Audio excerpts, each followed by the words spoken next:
आज मुझे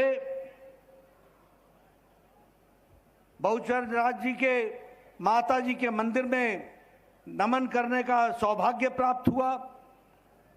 मैं जब यहाँ आया हूँ तो मैं बहुचर राज जी मंदिर में जहाँ नमन करता हूँ, वहीं मधेश्वरी मंदिर में भी नमन करता हूँ, वहीं मधेरा सूर्य मंदिर को भी नमन करता हूँ। और ये जो शक्तिपीठ यहाँ अंबाजी, यहाँ कालिका माँ और ये माताएं जो शक्तिपीठ के रूप में विराजमान हैं, इनको भी मैं नमन करता हूँ और उनसे आशीर्वाद लेकर के अपनी बात प्रारंभ करता हूँ। मित्रों, आज अभी रूपाला जी ने और हमारे यशस्वी मुख्यमंत्री सम्माननीय भूपेंद्र भाई ने आपके सामने गौरव यात्रा के बारे में चर्चा की है। मैं आप लोगों से एक बात कहने आया हूं। मुझे यह सौभाग्य मिला है कि मैं गौरव यात्रा का श्री गणेश करूं।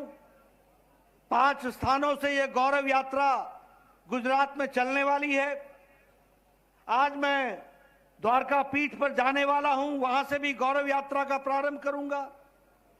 कल हमारे भारत के गृह मंत्री अमित शाह जी आएंगे, वो 2 स्थानों से 3 गौरव यात्राएं प्रारंभ करेंगे। उसमें से एक गौरव यात्रा हमारे आदिवासी भाइयों को समर्पित होगी। भगवान बिरसा मुंडा को याद करके वो यात्रा चलेगी।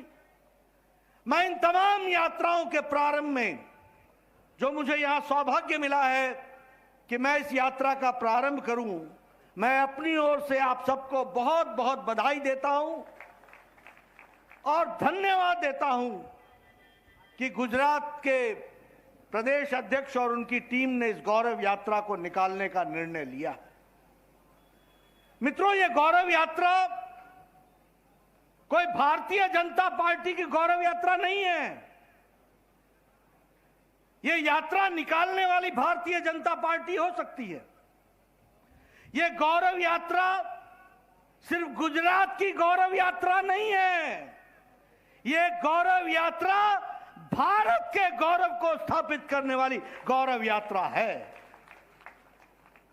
और ये मैं कहने के लिए नहीं कह रहा हूं, हम सब लोगों के लिए सौभाग्य की बात है कि जो देश को दुनिया के नक्शे पर फिर से पुनर्स्थापित करने के लिए, आत्मनिर्भर देश बनाने के लिए, विकसित भारत बनाने के लिए, सबका साथ, सबका विकास, सबका विश्वास, सबका प्रयास, सबको साथ लेकर के चलने वाला भारत जो आदरणीय प्रधानमंत्री नरेंद्र मोदी जी के नेतृत्व में देश आगे छलांग लगा रहा है, उस गौरव यात्रा की गंगोत्री गुजरात है। इस बात के लिए मैं आपको बधाई देना चाहता हूं।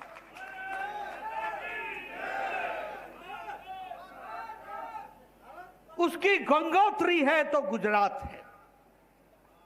गुजरात ने बहुत संत दिए। गुजरात धार्मिक भूमि रही है। गुजरात ने बहुत से सामाजिक सुधारक दिए। गुजरात ने बहुत से नेता भी दिए। हम अगर बापू महात्मा गांधी जी को याद करें तो वो गुजरात की धरती ने दिया। अगर हम सरदार पटेल को याद करें जिन्होंने भारत को एकता के सूत्र में बांध दिया, तो गुजरात की धरती को याद करेंगे। और भारत को आधुनिक भारत बनाते हुए दुनिया के नक्शे पर खड़ा करने का काम किया तो आदरणीय नरेंद्र भाई मोदी जी ने किया। यह भी हमको याद रखना चाहिए। इसलिए मित्रों, यह हमारा सौभाग्य है और इस सौभाग्य को ध्यान में रखते हुए यह भारतीय जनता पार्टी गौरव यात्रा निकाले, लेकिन गुजरात का एक एक व्यक्ति इस गौरव यात्रा से गौरवान्वित होना है। एक एक व्यक्ति को यह गौरव के पल के साथ अपने आप को शामिल करना है। और फिर मैं कहने के लिए नहीं कह रहा हूं मित्रों, राजनेता किस तरीके से प्रदेश और देश की तस्वीर बदलता है, इसका हमने जीता जागता प्रमाण देखा है। तो पहले गुजरात की विकास यात्रा देखी है और अब हम देश की विकास यात्रा देख रहे हैं। यह हम आपको बताना चाहते हैं। अभी अभी रूपाला जी ने आपके सामने बताया कि यहां बबूल के जंगल होते थे। अरे भाई, जब बबूल को उगाने वाली पार्टी होगी तो बबूल ही उगेगा ना।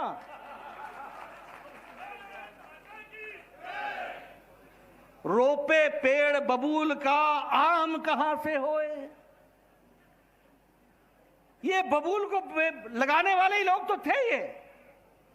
ये कांग्रेस पार्टी ने क्या किया सालों साल? भाई को भाई से लड़ाया, इलाके को इलाके से लड़ाया, जहां पानी चाहिए था वहां पानी नहीं दिया, जो विकास की यात्रा चलानी थी उसमें अटकाया, भटकाया, लटकाया। अब यह दीगर बात है कि खुद भी अटके हुए हैं, लटके हुए हैं और भटके हुए हैं। अब कांग्रेस पार्टी खुद अटक गई, खुद लटक गई, खुद भटक गई। लेकिन आदरणीय रूपाला जी ने जो सही है, एक तरफ ममता जी ने नैनो को ना कह दी और एक तरफ हमारे मोदी जी ने कहा वेलकम टू गुजरात, गुजरात में आपका स्वागत है। यह गुजरात की धरती ने विकास के नए आयाम स्थापित किए। मुझे याद है जब नए नए मुख्यमंत्री बने थे आदरणीय मोदी जी, उनको मैं हिमाचल में स्वागत के लिए ले जा रहा थे। उस समय मोदी जी ने वहां उस दिग्विजय सिंह जो मध्य प्रदेश के मुख्यमंत्री थे उनको बुलाया था और उसी दिन सवेरे 8 बजे नर्मदा के पानी पर बातचीत करने की शुरुआत कर दी थी। यह मैं आपके सामने इसलिए बता रहा हूं कि शुरू से उनकी तड़प थी कि हमारा गुजरात, जो कभी सरदार पटेल ने सोचा था कि हम इसको हरा भरा करेंगे, 2 साल नहीं बीते, 5 साल नहीं बीते, 3 दशक बीत गए, सुध नहीं ली, उसको रास्ता दिखाने का काम किया तो आदरणीय नरेंद्र भाई मोदी हमारे उस समय के मुख्यमंत्री और आज के प्रधानमंत्री जी ने किया। मित्रों, विकास की मैं बहुत सी कहानियां आपके सामने रख सकता हूं, लेकिन मैं आप लोगों को बताना चाहता हूं कि आप और हम बड़े खुशनसीब हैं कि आज नरेंद्र भाई मोदी हमारे देश के प्रधानमंत्री हैं। आज कोरोना की लड़ाई जिस तरीके से इस शताब्दी की सबसे बड़ी लड़ाई थी, आप अमेरिका की तस्वीर उठा के देखिए, आज भी आधे लोग आपको मास्क लगा के फिरते हुए दिखेंगे। आप यूरोप की तस्वीर उठा के देखिए, अभी भी आपको वहां पर लोग मास्क लगाए हुए दिखेंगे। आप अमेरिका की तस्वीर उठाइए, जो बाइडेन भी पहले मास्क उतारता है तब माइक पर बोलना शुरू करता है, लेकिन यहां आप लोग बड़े नजदीक नजदीक बैठे हैं और किसी के भी मुंह पर मास्क नहीं है। यह इसलिए हुआ है कि प्रधानमंत्री मोदी जी ने 217 crore double dose with booster हमारे को सुरक्षा कवच दिया है, तो 130 करोड़ की जनता उसमें से निकल करके आई है। वैक्सीन की बात करें, मैं बार बार इस बात को बोलता हूं, इस देश में 25 साल लग गए ट्यूबरक्लोसिस की दवा पहुंचने में, इस देश में 28 साल लग गए स्मॉल पॉक्स की दवा को पहुंचने में, इस देश में लगभग 25 से 30 साल लग गए पोलियो की दवा को पहुंचने में, इस देश में 100 साल लग गए जापानी बुखार की दवा को पहुंचने में। लेकिन मोदी जी ने इस देश में 9 महीने के अंदर 2 वैक्सीन बना करके दी और आप सबको सुरक्षित करने का काम किया। मित्रों, यह सरकार प्रोएक्टिव सरकार है, प्रो रिस्पॉन्सिबल सरकार है, प्रो रिस्पॉन्सिव सरकार है, लोगों के दुख दर्द को समझने वाली सरकार है। अभी आप देखिए, यूक्रेन में युद्ध हुआ, कोई देश था जिसने इस युद्ध को रुकवा करके अपने लोगों को लाने का प्रयास किया? कोई देश था? किसी देश ने भी इसकी कोशिश की? लेकिन हां, मैं गौरव के साथ कह सकता हूं कि जब यूक्रेन में युद्ध चल रहा था तो हमारे प्रधानमंत्री जी ने एक ही स्वर में पुतिन से बात की, दूसरे फोन से उन्होंने जेलेंस्की से बात की और युद्ध को रुकाया और 22,000 बच्चों को 1 सप्ताह के अंदर वापस सुरक्षित घर पहुंचाया, जिसमें से 2,000 बच्चे गुजरात के भी थे।